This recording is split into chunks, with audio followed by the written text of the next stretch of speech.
I spent $6,400 to help my cousin move overseas.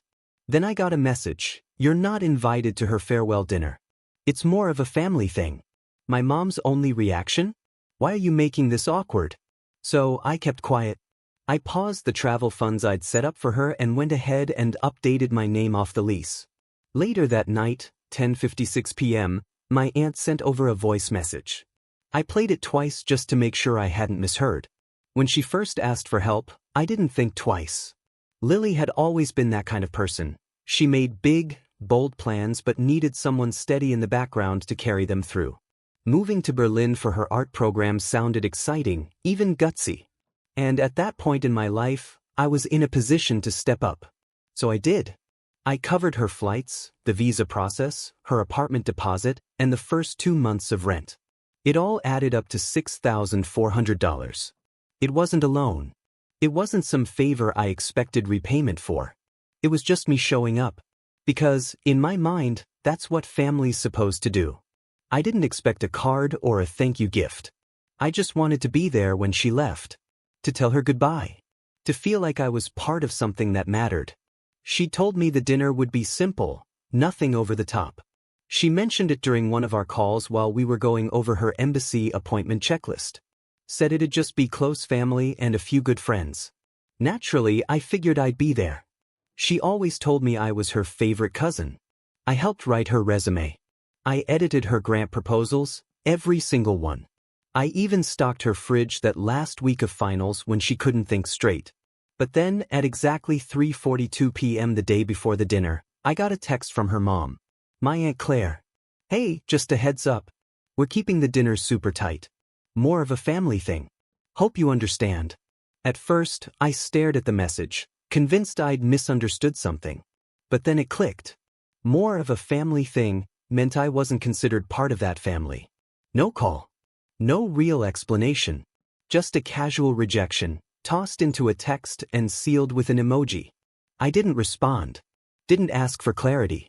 I just sat on my couch, opened my banking app, and froze the international account I'd created specifically for her monthly expenses. It wasn't a spiteful move. It was the first time I chose to protect my own space. I used to believe that staying silent was a kind of grace, but in the end, all it did was erase me from the picture. Then I logged into the rental platform and officially removed myself as her co-signer. She hadn't even moved in yet. That same night at 10:56 p.m., another voice note from my aunt popped up. I played it twice again.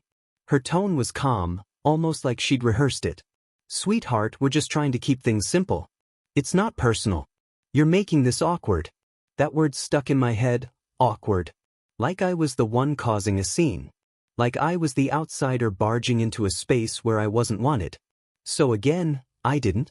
That night, I just lay there, staring at Claire's message like it was some kind of riddle. Just a heads up. It's more of a family thing. And the worst part? This wasn't the first time it had happened. And that's what finally broke something inside me. Not the money. Not even the exclusion. It was realizing that this exact dynamic had been repeating for years. Just with different setups. Different moments. But the same pattern. I thought back to Lily's graduation. I paid for the catering and the photographer because I believed she deserved something memorable. That day, they didn't save me a seat. I stood in the back like an outsider, holding a plate of food I'd paid for. Then there was Christmas. I drove 5 hours in a snowstorm with gifts in the trunk. And I ate dinner alone in the side room, because apparently the main table was already full. I thought of my aunt's birthday. I covered the entire bill, including the open bar that her friends wouldn't stop raving about. Then Claire raised her glass and toasted the people who always show up. Somehow, I wasn't one of them. It wasn't about the money. It never really was. It was about what came next. Same cycle, every time. I gave and they took. I helped and they moved on. I stayed silent and they took that as agreement. Sure, they appreciated what I did, but they never looked at who I was. To them I was a working card. A name they could count on. I wasn't family. I was a fund. That realization hit me like ice water. Each time I stepped up, they found a new way to leave me out. Not with insults, but with silence. with polite dismissal. With phrases like, "We figured you wouldn't mind. You're so good at letting things go. You're the dependable one." That last one stung the most. Dependable. Sounds like praise, but all it really means is, we know you won't push back. That night, I opened my inbox and searched for every email from Lily. There were 47. Confirmation emails for flights, deposit receipts, co-signature forms, reminders for her visa appointments, even Amazon orders for allergy meds, plug adapters, and overpriced luggage. 47 instances of me showing up. Not a single thank you. So I opened a spreadsheet and started logging it all. Not to hold it over her, but to finally get clear. I needed to see just how far I'd let this go. By 3 a.m., I had everything listed. Every cent, every act, every time I stayed quiet, all there in black and white. Organized, verified, still unpaid. Somewhere between line 31 and 32, it hit me. I wasn't her cousin. I was her benefactor. A ghost with a bank account. And ghosts don't get invited to dinner. I didn't sleep that night. Didn't even eat. But I remembered. Every bit of it. Lily once told me, "I don't know how I'd survive without you." Now I finally understood. She never intended to. She just assumed she wouldn't have to. At 7:12 a.m. the next morning, I sat there with coffee in one hand, phone in the other, staring at my banking app. The $6,400 was still pending on her side. I hit cancel transfer. She wouldn't get a notification. It'd just bounce back a few days later, like a system error. Let her deal with the bank. Next up, the lease. She had practically begged me to co-sign. Her credit alone wasn't strong enough to secure the Berlin apartment. I'd agreed, quietly. Without fuss. Without question. Maybe without thinking clearly. But now I was done. I logged into the housing portal, clicked Remove Cosigner, and uploaded a notarized affidavit to officially cut my financial ties. I even included a screenshot from our email exchange where she said the lease was only temporary, just until her stipend came through. Let her explain that to the leasing office. I didn't want to see her stumble. I just couldn't keep playing a role in a setup that kept me shut out. Saying no wasn't about revenge. It was about finally respecting myself. And honestly, that was long overdue. Then came the infrastructure, the behind-the-scenes stuff. Lily had been using my cloud storage plan for everything. Documents for her move, embassy paperwork, student forms, even her new ID scans. I was the account admin. She never once asked why she didn't get billed. I logged in, paused her access, dragged all her folders into a private archive called Pending. I didn't delete anything. I just made it unavailable. Then I moved over to our shared Dropbox. That one held her entire art portfolio, the same one she submitted to her scholarship committee. I was the one who formatted it, organized it, cleaned up every detail, even though she always bragged about hating digital tools. I removed her access, changed the password. She'd probably assume it was a glitch at first. Might even try calling me to fix it. The idea actually made me laugh. Not a joyful kind of laugh. More like the hollow one you let out when you finally realize there was never a rabbit in the hat. Just IOUs. Then came the software license. She'd been using my Adobe Creative Suite business account for the past 2 years. Never paid a dime. One click, and her seat was deactivated. Now she'd have to handle that subscription on her own. Then the travel card. I'd set it up for emergencies. Strictly. But she'd been using it for rideshares, takeout, even a weekend hotel stay in Amsterdam with some friend she never introduced. I'd seen the charges. I just never called her out on them. Until now. I phoned the credit card company and removed her as a supplementary user. Effective immediately. No drama. No overdue balance. I simply closed the door. Finally, the email. She'd been using a Gmail alias I helped her set up, tied directly to my business workspace. This one hit hardest. I knew it would. I revoked it. Right then and there, the address linked to her university enrollment, scholarship platform, and visa application went dark. She'd figure it out soon enough. It wasn't personal. It was precision. It was honesty. That phrase stuck with me. I'd spent so long looking after everyone else that I forgot to check in with myself. What was I feeling? What did I need? What was actually fair? So I made a list. Every account she had access to. Every expense I'd covered. Every system I'd quietly maintained. One by one, I cut the ties. This wasn't some meltdown. This was a systematic reset. By noon, the only things left in her name were the suitcases we picked out together, and the memory of a cousin who used to say yes to everything. I didn't blast anything on social media. I didn't respond to any of her texts. I already knew what was coming. The backlash. The finger-pointing. The revised versions of the story. But I wasn't afraid of the noise anymore. What really scared me was the person I'd keep becoming if I didn't make a change. At 2:24 p.m., the first message came in, from Claire. Something's wrong with Lily's school login. Can you check it? I didn't answer. At 3:47 p.m., Lily messaged me herself. Hey, my lease doc says it got changed. Did you do something? I stayed quiet. At 4:15 p.m., Claire again. You're being ridiculous. This is childish. She's your cousin. Still no response.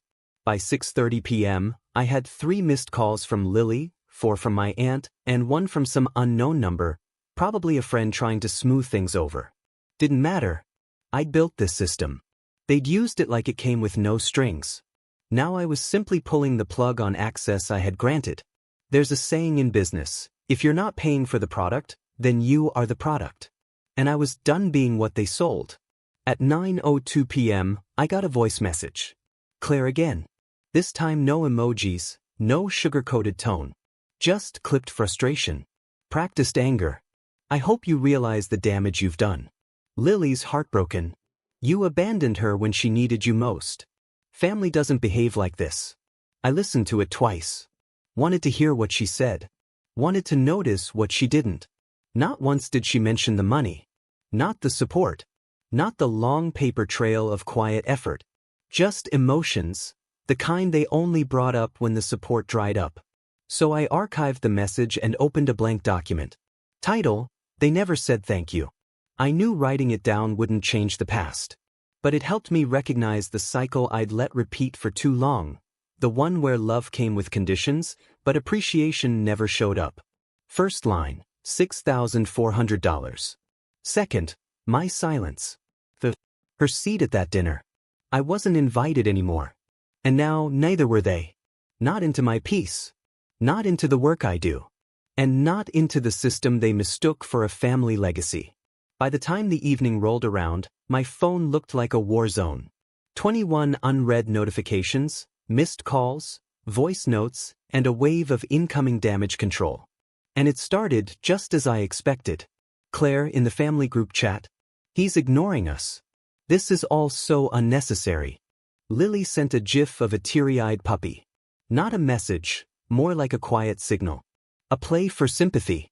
A tactic. I didn't take the bait. I left it on read. They were testing for any reaction, didn't matter which kind. I gave them none. At 8:47 p.m., my phone lit up with a call from an unknown number. It was a private investigator, apparently hired by Lily, trying to get my line restored. I let it ring until it stopped. 4 rings. Silence. Then, at 9:15 p.m., a text came through from one of Lily's friends. Someone I barely even knew. She's really overwhelmed emotionally. I didn't type a word. My mom called next. Her voice shaky. Why are you doing this? You're only making things harder. We just want to talk. I declined the call. I was done negotiating with a crowd that acted like a family when it suited them. Then came the email. Subject line, urgent family discussion. Pages of drama compressed into tidy bullet points. Violation of trust. Unauthorized changes to shared access points. Caused significant emotional harm. Lily is emotionally traumatized. Demand, reinstate all accounts by 9 a.m. tomorrow or we will escalate. I read every line. Watched the guilt pour through the screen. We supported you when you lost your job in 2019. You benefited from our help back then. We just want fairness. They cast themselves as the ones who had been wronged. Denied love. Denied fairness. And beneath all of it was one message loud and clear. You owe us. I drafted a reply in my head. Then I archived the email. Nothing more. Later that night, 2 separate calls came in, from Lily's lawyer.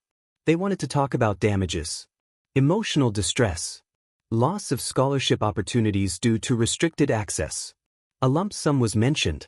The language was formal. Quote, "Your actions have had material consequences. We're requesting a formal conversation regarding the restoration of Ms. Thompson's rights and financial restitution." I didn't answer either call. I couldn't. This had shifted from a family disagreement to a legal offensive. And the goal wasn't resolution, it was reimbursement. At 11:03 p.m., my mom sent another text. "He used to babysit for free. Lily, please take him back. This is pulling us all apart." I read it slowly. Then I locked my phone. I could see what came next. Emotional blackmail. They were trying to drag me back with the same roles they'd always assigned me.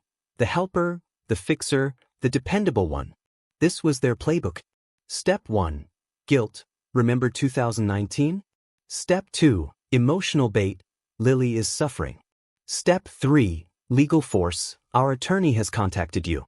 Step 4. Public shaming. You're tearing the family apart.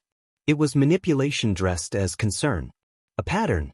The same one I'd finally called out in part 2. But I felt no guilt. No pull to make things right. No urge to justify what I'd done. Because the truth was, there was nothing left I could give that would fix what had been broken. The money? Gone. The infrastructure? Shut down. The access? Closed off. The only thing I had left to protect was my sense of agency, and that was mine alone. I remembered how they spun my generosity into a loan I never offered. How my silence was always twisted into agreement. Now, they were turning my silence into a weapon against me. That's what power does. But I wasn't going to let them turn me into a tool again. Just past midnight, I composed a statement in my head. Plain. Direct. I supported Lily. That support has concluded. No legal wrongdoing occurred. The privileges I granted have been withdrawn. I didn't send it. I deleted the draft. No public post. No text. No speech. Silence would be my answer now. Not out of passivity, but as a boundary. At 1 a.m., I got one final wave of texts. Urgent messages from extended family members I barely kept in touch with. Even my cousin's roommate messaged me.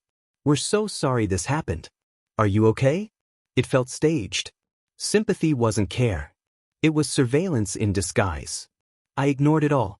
By 2 a.m., I was sitting at my desk, finishing off the last of my coffee and reviewing the events of the day. Every piece of the infrastructure had been severed, account access revoked, financial cards canceled, lease agreement erased, shared documents secured. On the emotional front, I felt steady. Not bitter. Not broken. Just clear. And I watched as their panic spread. No sirens. No lawsuits. No dramatic scenes. Just wave after wave of texts and voicemails, coming not because of what I'd done, but because I'd stopped answering. Because I refused to play along. At 3 a.m., I turned my phone to Do Not Disturb. The night was mine. I finally slept, deep and undisturbed. They made noise. I gave nothing back. That silence would say everything by morning. I'd always believed the truth didn't need volume. It stood strong because it didn't waver. I hadn't planned to go public. Not at first. When I froze the funds, pulled the lease, and shut down access, I figured silence would be enough. I could step back quietly. Close the book without a spectacle. But then Claire got involved, saying I'd destroyed her daughter's future out of spite. Lily's lawyer followed, framing me as someone who'd deliberately sabotaged a young woman's dream. The narrative was shifting, and they assumed I'd let it slide. Silence had felt like safety, like control. But now, I saw it clearly. Silence was allowing them to twist kindness into cruelty, to paint my support as selfishness, to replace the facts with their feelings. If I didn't speak, they'd write the whole script. So I decided to speak. Not to scream, not to fight, but to show the truth. At 8:03 a.m., I opened my laptop. My hands were cold against the keys. I pulled every bit of documentation. Wire transfers, confirmation emails, billing invoices. $3,200 wired to her landlord in Berlin, tagged with Lily's name. Flight tickets bought through my account. Adobe invoices with her email listed as a user. Dropbox activity logs marking the exact moment I removed the Thompson.art folder. Admin records from CloudDoc showing her permission granted, then revoked. And then Claire's text from yesterday. It's more of a family thing. I took a screenshot. No emojis. Time-stamped. 30 minutes later, I had everything gathered, 8 clear screenshots, cropped neatly, names redacted where needed, but bold where it mattered. By 9:12 a.m., I had a folder titled, The Receipts. No rant. No commentary. No introduction. Just the truth. At 10:34 a.m., I logged onto the platform where my family was performing their usual emotional drama. I typed out a simple message. For transparency, I covered my cousin's relocation expenses, flights, visa fees, apartment deposit, and basic housing costs. Total, $6,400. I added I was excluded from her farewell dinner via a text saying, it's more of a family thing. In response, I froze the funds, revoked shared accounts, and stepped away. Sharing this for clarity, not to stir drama. Below that, I uploaded screenshots with clear captions. Berlin apartment deposit, $3,200, paid April 15th, 11:22 a.m. One-way flight charge to my card. Adobe seat billed under enterprise account. Dropbox access revoked April 17th, 9:03 p.m. CloudDoc admin rights removed April 17th, 9:05 p.m. Text from Claire, it's more of a family thing. No more. I hit post. Closed the app. Grabbed my bag and walked out the door. I didn't wait for replies. Didn't look for validation. I just moved forward. By 11:08 a.m., the post was quietly spreading. Small shares. Soft likes. Comments came from people I barely knew. Finally, the truth. I was confused all along. This explains so much. One message stood out. You weren't invisible. You were erased. It was long overdue. Messages poured in. Cousins reaching out, coworkers showing support, acquaintances admitting they'd always wondered why I was left out. One friend wrote privately, they've been gaslighting you for years. Glad you finally spoke up. At 12:42 p.m., Lily texted me, why are you doing this? You're making things worse for me. I didn't answer. Because if she's upset, it's not about me. It's about them. Someone else commented publicly, they turned generosity into guilt. You flipped the script. At 2:17 p.m., a mutual friend wrote, truth is louder than tears. The mood was shifting. Then came a surprise at 3 p.m., an email from Lily's scholarship committee. Because of inconsistencies in her sponsorship paperwork, her housing approval was being reviewed pending verification. They'd seen the receipts. They were investigating. At 4:28 p.m., my phone rang. Claire's number. I let it ring until voicemail. Her message was cold. You humiliated us. You broke her trust. This isn't how family acts. I listened twice. No crying. No pleading. Just cold accusations. Then I deleted it. I opened the group chat. No pleas, no tears. Just silence. A loud absence of noise. Then a message from my uncle. You did what silence never could, exposed the pattern. That's all I needed. No apology. No excuses. No rebuttal. I stayed quiet. The screenshots and captions said it all. The facts did the heavy lifting. They tried to drown me out. With drama. With tears. With legal threats. With emotional ambush. Now they were the ones silenced. At 7:10 p.m., my phone buzzed with a single text, from Lily. We need to talk. No explanation. No context. I left it unread. By 8:54 p.m., the storm had passed. No more voicemails. No more urgent messages. No more group chat explosions. Just a quiet evening filled only with truth. The moment the platform made silence visible, I didn't wake up proud. Didn't wake up angry. I woke up free. Free from being the silent backbone. Free from the burden to justify or explain. I woke up seen. I shared facts to bring clarity. And the echo of truth won't fade. They didn't contact me for a whole week. No texts. No voicemails. No furious voice notes from Claire in the middle of the night. For a moment, it felt like peace. But I knew better. Silence wasn't surrender. It was strategy. And sure enough, it came. Saturday morning, 9:12 a.m. A message from Lily. Can we talk before I leave? Not I'm sorry. Not you were right. Just a polite invitation, as if none of it had happened. As if my actions were an overreaction, not a final decision. I didn't respond immediately. I thought it over, not for her, but for me. I agreed to meet. Neutral ground. Public place. Her choice, a cafe downtown. I showed up on time. She was already there, oversized white sweater, half-packed suitcase beside her. Her face was blank. She didn't stand when I came over. Didn't smile. Just looked up and said, "This got out of hand." I never wanted it to go this far. It wasn't an apology. It was a press release. A way to rewrite the story, putting the blame on how I reacted instead of what they did. She kept talking. About family pressure. About how everyone assumed I was fine with it. About how I was always the strong one. About how they thought helping made me happy. She said all this like it would explain everything. Like admitting the truth could replace taking responsibility. In that moment, I realized she wasn't a villain. I wasn't a victim. We were just trapped in a story where I tried to help too much and forgot to put myself in it. I didn't interrupt. I just listened. Because this talk wasn't for her. It was for me. When she finished, I said, I didn't walk away because of the money. I walked away because you never saw me. She went quiet. I kept going. You saw the support, the transfers, the help, but never the person behind it. When I paused, she didn't ask why. She called it betrayal. My voice stayed calm, measured, final. Not to hurt her, but to make it clear. She looked down at her coffee. So what now? She asked. Are we just done? I nodded. We were done the moment you wrote. It's more of a family thing. She didn't cry. Didn't beg. She just seemed smaller somehow.